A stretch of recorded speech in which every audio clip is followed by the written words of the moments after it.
Welcome to week 7 of our homily series, Back to Basics. If you have missed any of the previous homilies, I invite you to view them on our Parish YouTube channel. So far, we have covered creation in Genesis 1 and 2 and the fall in Genesis 3. We said that sin is not the breaking of a law.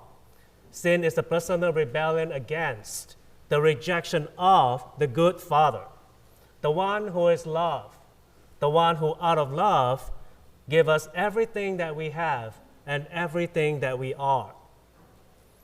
That rejection is prompted by an enemy, not God's enemy, but so much as your enemy and my enemy. An enemy who was once an angel of God, but who out of envy for us rebelled against God and took a third of the angels in heaven with him and has come to wage war against us. And now the enemy's desire is to do three things: to steal, to kill, and to destroy you. And God's stunning response to our rebellion is not to destroy us and start all over. Instead, it is to do the unimaginable. It is to become a creature and to save the creature that said to him, "Father, I wish you were dead." And so the eternal Son of God takes on human flesh to come in disguise onto the stage that is this earth, to go to war against our enemy so as to make it possible for us to return to our eternal homeland. And so today, we're going to talk about God's recreation. The goal for today is just one, although the homily outline in the parish bulletin has 5. I will keep this homily short in response to your request. Today, we will just focus on Mary, the new Eve, and to set the stage for next week when we will talk about Jesus, the new Adam. As there was a man, a woman, and an angel in the beginning, so now there is a man, a woman, and an angel at a recreation of everything that is. So today we want to zero in on the greatest human person who has ever lived, Mary. No other human person who is fully human, just human, has done anything that can remotely compare to what it is that Mary has done. And just as there was a woman at the beginning of creation who was responsible for our death, so now there is a woman at the recreation of everything who is responsible for our life. So join me as we read or go to John chapter 2. It's the miracle of Cana. So we all know this story very well. It's at the beginning of John's gospel. It's the first miracle of Jesus that John records. Jesus is invited to a wedding. Mary is there with some of the disciples, and they run out of wine. Rather awkward. But when Mary comes to her son Jesus and says, "They have no wine," this is how Jesus answers. "O woman, what have you to do with me?" And that's a really bizarre answer. Kids, don't try this at home. Why in the world would Jesus call his mother woman? Well, the answer is found in Genesis 3. We didn't touch on this last week. We just left with the bad news. But immediately after the rebellion, God speaks to the serpent and he promises the serpent something. This is God speaking to the serpent. "I will put enmity," hatred, "between you and the woman, and between your seed and her seed. He shall bruise your head, and you shall bruise his heel. So right here, on the worst day of human history, on the day of the rebellion, God promises that he's going to do something. He's going to restore everything, and he promised that he would do that. He would undo the enemy's work through a woman. So why does Jesus call his mother woman? Because it is the greatest title that he can give her. He's not offending her. He's not being abrupt or being brash or being rude. He is trying to identify her for us as that woman from Genesis 3, way back at the beginning. She is the one through whom my Father, the good Father, is going to begin to put everything back together. So now let's look further at Mary.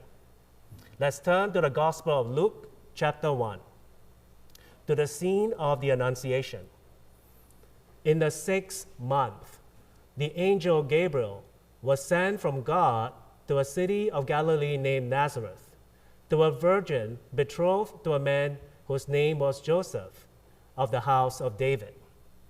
At this point, we are supposed to hear something like a drum roll, as the scriptures are going to reveal for the first time the name of the greatest person who ever lived. And the virgin's name was Mary. Now I want to make a comparison between Eve and Mary. First, I need to make one point. That scripture, like any great drama, like any great movie, uses foreshadowing. In the Bible, that's called type or typology. A type is a person, an event, or a thing in the Old Testament that helps us better understand a person, a place, or a thing in the New Testament. Eve is a type of Mary. This is because the whole Bible is heading somewhere. That's why typology works. It is not just a loose amalgamation of a bunch of letters. The Bible has a single author.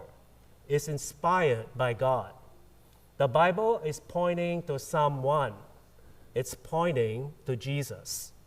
But before we get to Jesus, let's look at his mother again. Let's look at the connection between Mary and Eve. So who is Eve?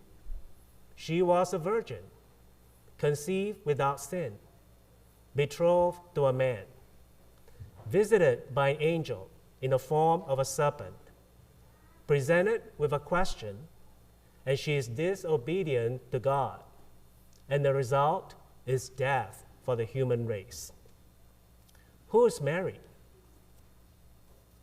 Mary is a virgin, conceived without sin, betrothed to a man named Joseph, visited by angel Gabriel, presented with a question or an offer.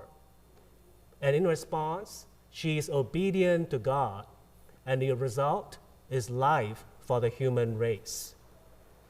Because of this, the Catholic Church has from the beginning referred to Mary as the new Eve. She is the true mother of all the living. And it's so important for us to understand that Mary wasn't play acting that day, any more than Eve was play acting in Eden. Mary could have said no to God. How do we know that? Because Eve said no to God.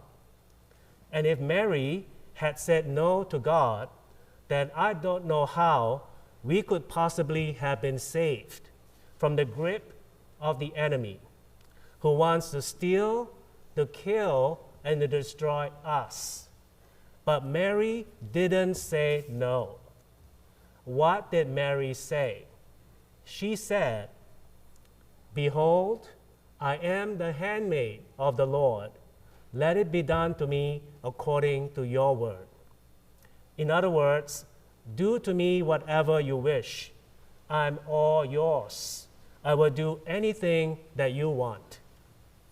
And it's because of that, not just the church, but the whole human race owes Mary honor and thanksgiving, like we owe no one else who has ever lived, who has been human, fully human, only human. Without the obedience of Mary, there will be no history. So Mary is the woman, the seed is Jesus. So now let's turn to Jesus. And I want to go to John chapter 18, verse 3. So Judas, procuring a band of soldiers and some officers from the chief priests and the Pharisees, went there with lanterns and torches and weapons. This is Holy Thursday night. Jesus has just left the upper room with the apostles. They had just celebrated the Last Supper, and he has gone off to pray. The next day is Good Friday, the day in which he will lay down his life for us. So Jesus is in a garden, a different garden than the one Adam is in. He's in the garden of Gethsemane. What's he doing?